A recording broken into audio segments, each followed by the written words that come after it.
Hello दोस्तों, नमस्कार। मैं हूं Anju Yadav. Learn with India 2024 के ऑनलाइन क्लास में आप सभी का स्वागत करती हूं। दोस्तों, वर्तमान समय में हम लोग यूपीएससी टीआरई 3 और 4 को टारगेट करके जनरल नॉलेज को देख रहे हैं। जितने भी जीके जीएस के प्रश्न पूछे जाते हैं उन सभी परीक्षाओं की तैयारी हमारे चैनल पर कराई जाती है।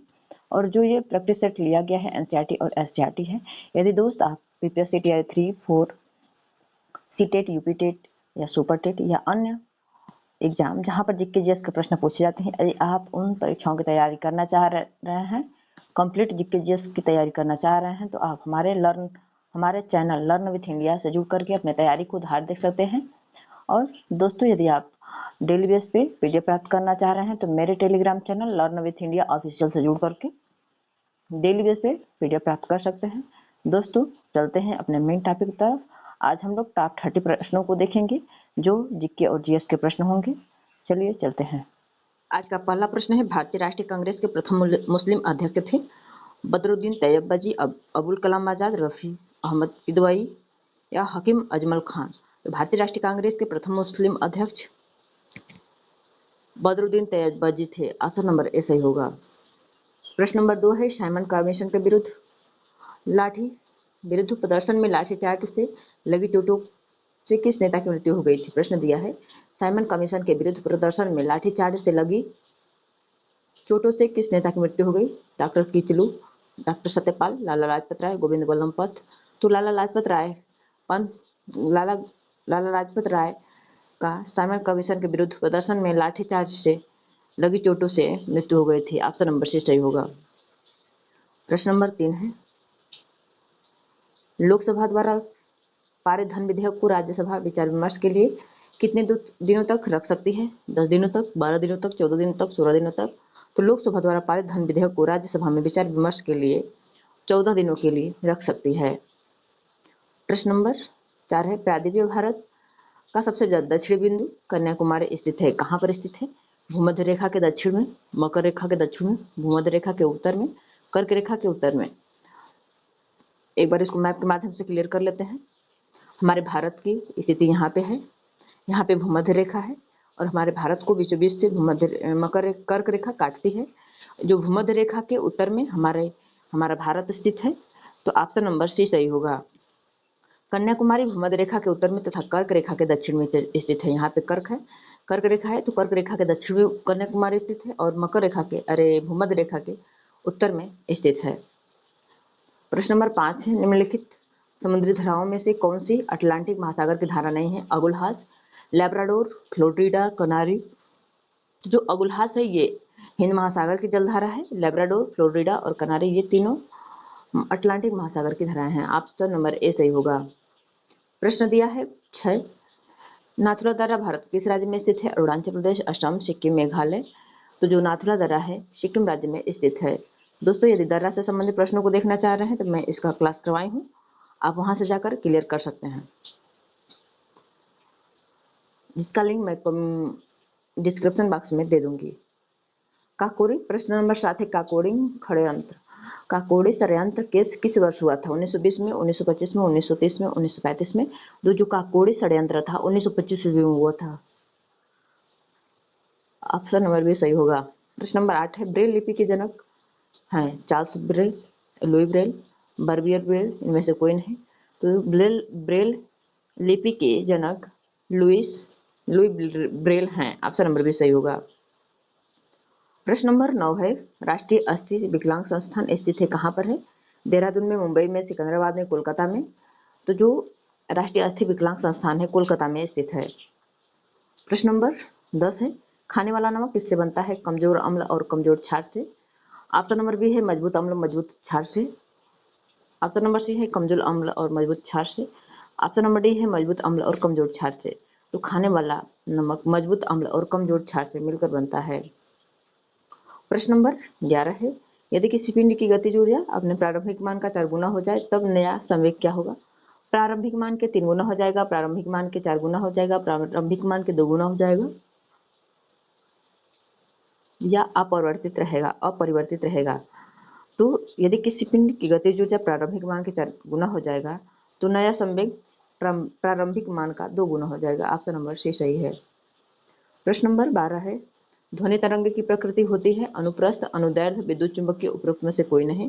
तो ध्वनि तरंग की जो प्रकृति होती है अनुदैर्ध्य होती है। प्रश्न नंबर 13 है, इनमें से सबसे कमजोर बल कौन सा है?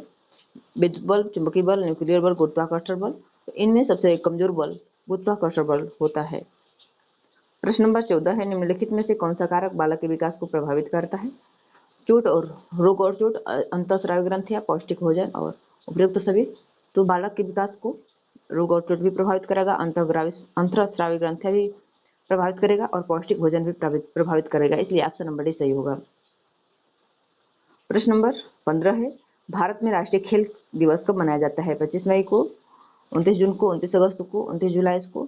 तो 29 अगस्त को भारतीय राष्ट्रीय खेल दिवस मनाया जाता है। प्रश्न नंबर 16 है, निम्नलिखित में से कौन विद्युत का कुचालक है? रबर, कांच, प्लास्टिक, उपयुक्त सभी।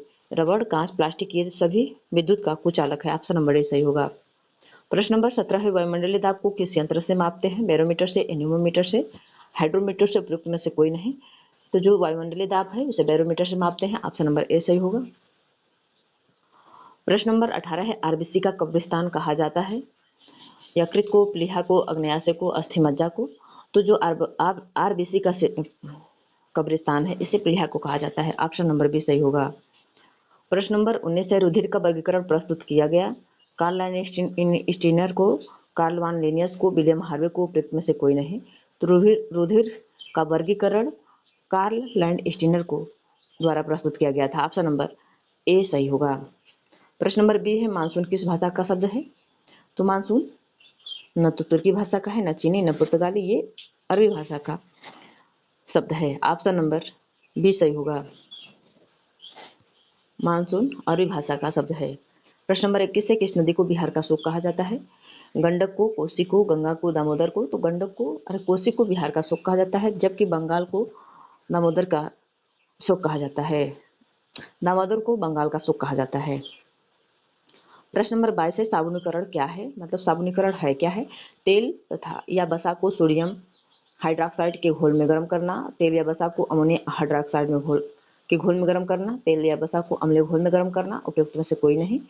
तो साबुनीकरण तेल तथा वसा को सोडियम हाइड्रोक्साइड के घोल में गर्म करना, ऑप्शन नंबर ए सही होगा। प्रश्न नंबर 23 है, कौन सी धातु भारत में नहीं पाई जाती है? सोना, प्लेटिनम, तांबा, अभ्रक। तो जो प्लेटिनम है वो भारत में नहीं पाई जाती है। सर्वप्रथम तड़िझंझ की संकल्पना को स्पष्ट किया न्यूटन ने, बेंजामिन फ्रैंकलिन ने, पास्कल ने, मैक्सवेल ने। तो सर्वप्रथम तड़िझंझा की संकल्पना को बेंजामिन फ्रैंकलिन ने किया था, ऑप्शन नंबर बी सही होगा। प्रश्न नंबर 25 से परमाणु क्रमांक का प्रतिपादन दिया था? रदरफोर्ड ने, बोरबरी ने, थॉमसन ने, मोजले ने। तो जो परमाणु क्रमांक का सिद्धांत था वो मोजले ने दिया था, ऑप्शन नंबर डी सही होगा। प्रश्न नंबर 26 है, सोना, चांदी, प्लेटिनम को नोबेल धातु कहते हैं क्योंकि ये भूपर्पटी में स्वतंत्र अवस्था में पाई जाती है, ये अत्यधिक मूल्यवान होती है, ये प्रकृति में सूक्ष्म मात्रा में पाई जाती है, उपयुक्त में से कोई नहीं। तो प्रश्न दिया है, सोना, चांदी, प्लेटिनम को नोबेल धातु इसलिए कहा जाता है क्योंकि ये भूपर्पटी में स्वतंत्र अवस्था में पाई जाती है। प्रश्न नंबर 27 है, समुद्र के जल को कैसे प्राप्त किया जाता है? समुद्र के जल से नमक को कैसे प्राप्त किया जाता है? आसवन विधि द्वारा, वाष्पीकरण विधि द्वारा, क्रिस्टलीकरण द्वारा या प्रभावी आसवन विधि द्वारा। तो समुद्र जल से नमक को वाष्पीकरण द्वारा प्राप्त किया जाता है। प्रश्न नंबर 28 है, जीव की सबसे छोटी संरचनात्मक एवं कार्यात्मक इकाई होती है? कोशिका, ऊतक, रक्त, हड्डी। तो जीव की सबसे संरचनात्मक और कार्यात्मक इकाई कोशिका होती है, ऑप्शन नंबर ए सही है। प्रश्न नंबर 29 से कोशिका की खोज की थी रॉबर्ट हुक ने, रॉबर्ट ब्राउन ने, जे.ई. पार्किंजे ने, एंटोनी लॉन विलियम हॉक ने। तो कोशिका की खोज रॉबर्ट हुक ने की थी, ऑप्शन नंबर ए सही होगा। प्रश्न नंबर 29 का ऑप्शन नंबर ए सही होगा। आज का अंतिम प्रश्न है, बीसीजी का टीका लगाया जाता है तपेदिक के बचाव के लिए, हेपेटाइटिस के बचाव हेतु, टिटनेस के बचाव हेतु, डिप्थीरिया के बचाव हेतु। तो जो बीसीजी का टीका होता है तपेदिक के बचाव हेतु लगाया जाता है, ऑप्शन नंबर ए सही होगा। दोस्तों, ऐसा है वीडियो देखने के लिए मेरे चैनल पर विजिट करें, और दोस्त यदि वीडियो पसंद आए तो लाइक शेयर कमेंट जरूर कर दें, यदि नए हैं तो सब्सक्राइब कर लीजिएगा। और दोस्तों बता दूं, मैं वीडियो कंटेंट तैयार करती हूँ, यदि इसमें मुझसे कुछ बोलने में गलती हो जाए या टाइप करने में एरर हो जाए तो उसे प्लीज़ कमेंट बॉक्स में सुझाव देने का कष्ट करिएगा। पूरा वीडियो देखने के लिए धन्यवाद।